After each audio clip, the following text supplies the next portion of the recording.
Shalom à tous, Baruch Hashem. On a le droit de reprendre ensemble l'écouter Moharan de Rabbi Nachman de Breslev. Torah 55 pour les Tunisiens. C'est votre Torah, profitez. Parce qu'il n'y aura pas de 555. Le maximum que vous allez atteindre dans l'écouter Moharan, c'est Torah 55. Vous l'aurez aussi dans le Tignana. Là, on est dans la première partie de l'écouter Moharan. Et donc, on a commencé à voir la dimension de la vache rousse, que la vache rousse, c'est représenter la prière. On remplacera les vaches qu'on ne peut plus amener en sacrifice par nos lèvres qui sont la prière. On a vu plein de détails sur la vache rousse. On a vu que la vache rousse, quand on l'a consumée, eh ben, il y avait également, on mettait dans la combustion de la vache, on mettait également du bois de cèdre, de l'hysope. On a expliqué c'est quoi hier le cèdre, on a expliqué c'est quoi l'hysope, et également une langue de laine rouge qui provient en fait du sang du tolaad qui est un ver de terre. Et on a vu que ces trois dimensions-là, en fait, l'hysope, le cèdre et on a vu ces deux premières dimensions, on les a expliquées hier, que ça représente trois sortes de voix. Ah, d'ailleurs, j'ai une réponse par rapport à ce qu'on a vu hier. On avait du mal à distinguer les deux dernières voix qu'il avait dit Rabbi Nachman qu'il fallait réparer. Première voix, c'était la voix qui est liée, on avait dit, au cèdre. Le cèdre, c'est quelque chose de très, très grand. Ça représentait les gens qui sont très grands de taille et que le cœur, il a du mal à connecter avec la tête. Et donc, du coup, eh ben, ils sont un peu idiots quelque part. Et c'est quoi l'idiotie? C'est comme les Émoréens, Amoréens, le peuple du Émori, qui était très très grand, qu'Hachem les a appelés, ils ont comparé à des cèdres, et qu'eux, ils avaient des fausses croyances, c'est une sorte de bêtise, d'idiotie, d'accord, de côté animal, que de ne pas pouvoir croire en Hachem, d'avoir conscience d'Hachem, et d'être dans plein de formes de superstitions et de fausses croyances, des croyances mensongères. Ça, c'était le côté du cèdre qu'on met dans la vache rousse, qu'on va brûler avec la vache rousse, qui représente quelque chose de très grand, c'est comme les émories, les fausses croyances. C'est une sorte de voie qu'il va falloir réparer dans la tfila. On a vu une autre sorte de voie, c'était la voie des hontes et des insultes. Et là, on ne faisait plus tellement la différence entre la deuxième voie et la troisième voie. Parce qu'il y avait deux. Il y a les premières hontes et les insultes qu'on voit ici, qui sont quoi en fait? C'est les hontes et les insultes qu'on fait envers Hachem. D'accord? Ça représentait quoi ici? Ça représentait l'hysope. L'hysope, c'est une petite herbe qui sort entre les murs. Et on a dit en fait, les petits de taille, qui sont comme l'hysope, ce sont ceux qui ils ont la tête et le cœur qui est très proche. Et donc, du coup, ça boue beaucoup dans la tête. Les pulsions du cœur, elles montent dans la tête. Et donc, ils ont plus d'intelligence que de bons maasim, que de bonnes actions. Ils ont un cœur qui est pas solide parce qu'il n'y a pas beaucoup de bonnes actions. C'est ça qui va consolider le cœur.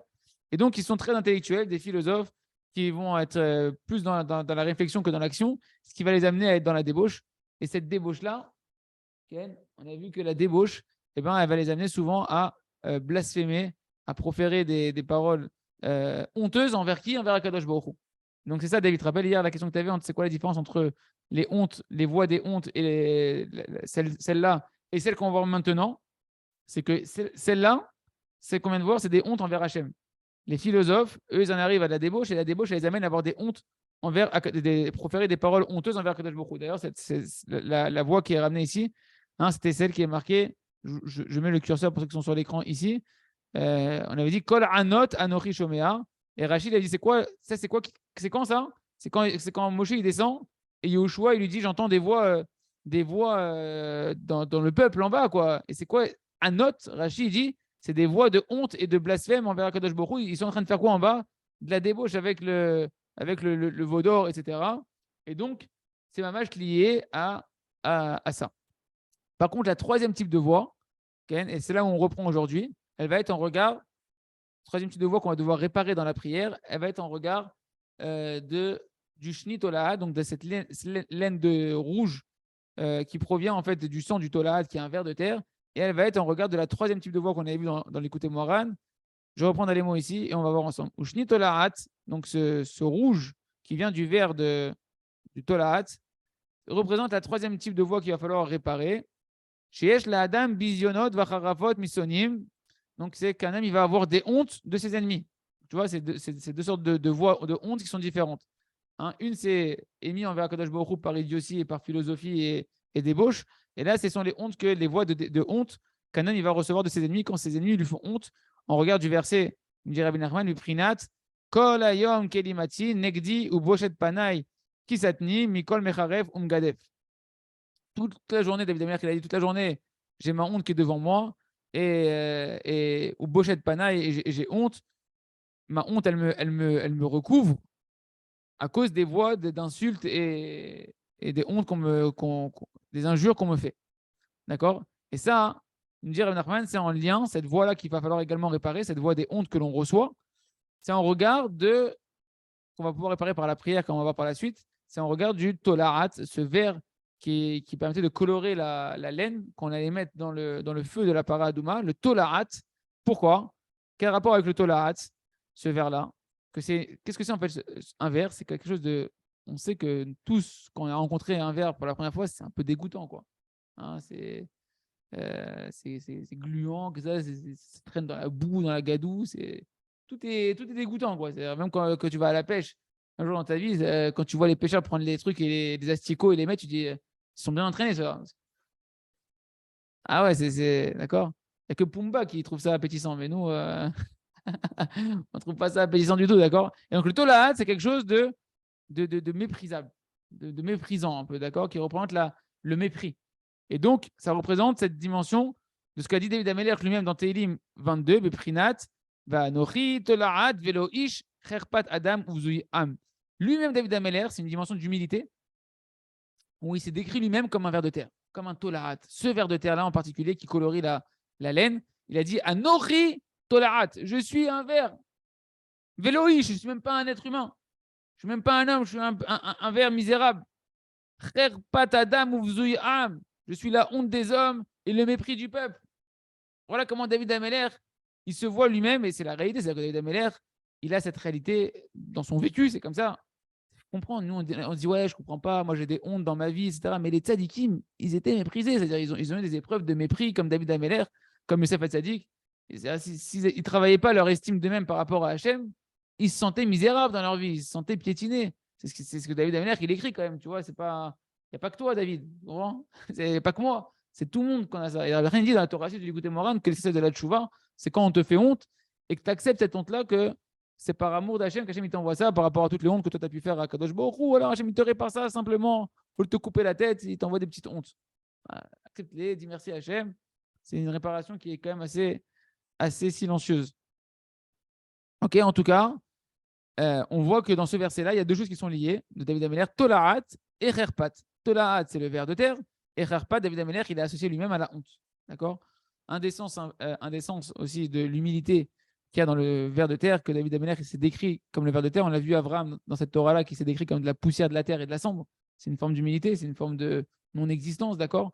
D'impuissance sans Hachem. David Ameller, lui, il se décrit comme un ver de terre. Un ver de terre, ça, c'est pas l'écouter Moran, hein, je rajoute un petit peu au passage. Le ver de terre, pourquoi c'est une dimension d'humilité très forte aussi? Parce que le ver de terre, il n'a pas de force si ce n'est dans sa bouche. D'accord? David Ameller, il avait conscience que toute sa force, c'est uniquement dans sa bouche, dans la Torah et la Tfila. Il est tout le temps en train d'étudier, de prier. David Ameller, il a dit, Va'ani tefila, je suis prière. Ma force, c'est ma prière. J'ai pas d'autre force. Le ver de terre, il peut te creuser des trous, il peut te percer même des murs, il peut faire des choses extraordinaires avec sa bouche. D'accord? Mais que avec sa bouche. Et le juif, il doit être conscient, comme David Ameller, que sa force, même d'être un roi et de réussir, c'est par ta bouche combien tu vas faire régner Hachem et tu vas demander l'aide à Kadosh Baruch Hu. Je vais faire la parenthèse. On retourne dans l'écouter Moran. Et au passage, d'ailleurs, tant qu'on y est, autant profiter. On a vu Abraham, c'est Anochi Afar va Efer. Ouais, je suis de la cendre et de la poussière de la terre. David Ameller, il a dit va Anochi Tolaad, je suis un ver de terre. Et Moshe Rabbeinu, qui est le somme de l'humilité, il a dit va Anachnu Ma. Et nous, qu'est-ce qu'on est? Qu'est-ce qu'on est? Et les amis, il y a un beau chidouche qui est que quand tu prends la première lettre de Efer, donc c'est la cendre, c'est le qualificatif, un des qualificatifs que Abraham il s'est donné, qui est un niveau d'humilité, donc c'est Aleph. Quand tu prends la première lettre de ce que Moshe Rabbeinu il a utilisé comme qualificatif pour l'humilité, qui est Ma, Vanachnu Ma, qu'est-ce que nous on est? C'est même, donc tu as Aleph, tu as même. Et quand tu prends le Tav de Tolaat, qui est le ver de terre de David Ameller, comment il s'est décrit, c'est le Tav, ça fait émettre. C'est quoi la vérité? C'est quand tu es dans l'humilité, que tu sais accepter les hontes que Kadosh Baruch Hu, il t'envoie et continuer à remercier Kadosh Baruch Hu. C'est à émettre. À émettre, c'est dans l'humilité, savoir que Hachem, il ne te doit rien. Hachem, chaque chose que tu vis, c'est un cadeau. Et même quand tu vois qu'on te fait honte, etc., en réalité, c'est un cadeau de Kadosh Baruch Hu, parce que si un homme, il voyait les cadeaux qu'il recevait à travers les hontes qu'on lui fait, combien on lui rajoute de la vie et combien on lui amène de brachot, s'il les accepte. S'il les accepte, combien on lui répare les fautes, les avérotes, combien on le nettoie de ses fautes et qu'on le rend méritant pour le monde futur, etc., combien on lui ouvre des secrets de la Torah. Si un homme, il voyait en fait les joyaux qu'Hachem lui envoie, que les hontes, il dit un des maîtres du Ravaro chez Yéhié, Il dit, quand on t'envoie une honte dans la tête, sache qu'en réalité, ok, tu dis, on m'a cassé la vitrine, là. Il vient de me péter la vitrine avec son sac. Et il m'a envoyé un sac de cailloux comme ça, il m'a cassé ma belle vitrine. Il dit, ouais, mais regarde le sac. Au lieu de courir derrière le bonhomme pour lui répondre, regarde le sac qu'il t'a envoyé, dedans, c'est que des pierres précieuses. Et si tu voyais les pierres précieuses qu'il y avait, tu serais en train de danser et de dire merci Hachem qui t'a pété ta petite vitrine là d'orgueil. Parce que à travers l'orgueil qu'il a cassé, il t'a rentré de l'humilité qui est la bracha et t'a amené énormément de brachot. Si toi, tu sais la valoriser, je ferme la parenthèse et on va continuer d'écouter Moharan en laissant la parole à Nissim. Ken, toda. Et là, je voulais savoir, pour revenir au chidouche sur le Hémet, donc FR, poussière, donc Aleph, même pour Ma de Moshe, mais j'ai pas compris le Moshe, Ma. il a dit Va'anach Nouma. Et nous, qu'est-ce qu'on est? On n'est Ah, rien. Il a dit avec moi et Aaron, Va'anach Nouma. Et nous, qu'est-ce qu'on est? C'est-à-dire que Moshe Rabbeinu, qui est le summum de la perfection du peuple d'Israël, de la reconnaissance d'Hachem, le prophète de tous les. Il dit qu'est-ce qu'on est? Qu'est-ce qu'on est? On n'est rien. Donc lui, c'est le plus haut niveau d'humilité. C'est Moshe Rabbeinu. Super. Ouais. Et Tolahat, c'est le ver de terre de David Ameler. Okay.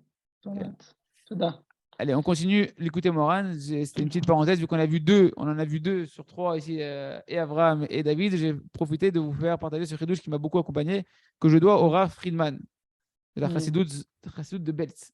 Peut-être qu'il amène le nom de quelqu'un d'autre, mais je me rappelle, c'est dans ces Mahamarim que je l'avais étudié. Donc on continue.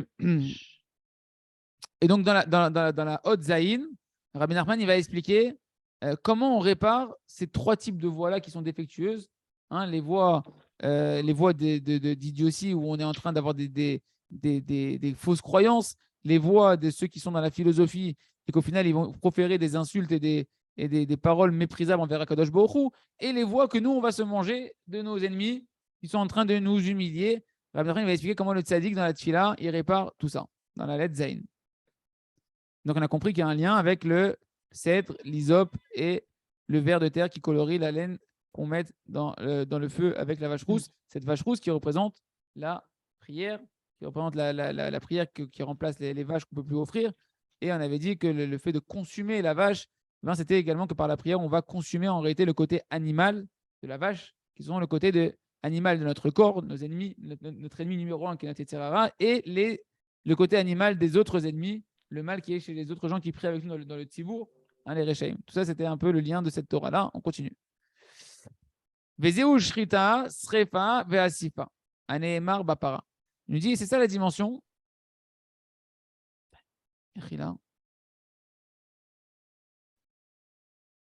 Et donc, il nous dit Rabbi Nachman, Zeu Shrita, Srefa, Veasifa. Donc, dans la processus de la vache rousse, il y a le moment où on va shriter, où on va faire la shrita, on va égorger la bête, la vache rousse, on va la brûler et on va rassembler les cendres. Anébar Parad qui sont dit à propos de la vache rousse. Et bien Rabbi Nachman va nous expliquer que ces trois étapes-là, de shrita, de srefa et de asefa, ouais, et bien Shem Shalosh Bechinot Elou, elles sont en réalité les trois travaux qu'on va devoir faire, trois avodat Hashem qu'on va devoir faire pour annuler les trois notions qu'on a vues des trois voies qui sont endommagées, hein, qui proviennent des grandes tailles, des petites tailles et de ceux qui font les mépris, ouais, tout ça, qui méprisent les autres, et bien ça va être lié, d'accord. Et ces trois travaux qui vont, trois avodotes qui vont être dans la tfila, qui vont permettre de réparer ces trois voies défectueuses et qui étaient faites dans la vache rousse par l'égorgement, le fait de rassembler de brûler la vache rousse et de rassembler les cendres. Shrita, Zeo Bechinat Bitul, Emunat, Ksilim. Je n'avais rien dit que la Shrita, le fait de. On va voir que celui-là aujourd'hui, je pense, et on verra les autres plus tard. Il dit la Shrita, le fait d'égorger la vache rousse. La vache, c'est un animal. Ouais, donc tu es en train d'égorger le côté animal. Hein, l'image, c'est un peu Bitul, Emunat, Ksilim. Donc ça va être le fait d'annuler les fausses croyances qui sont une dimension en réalité animale.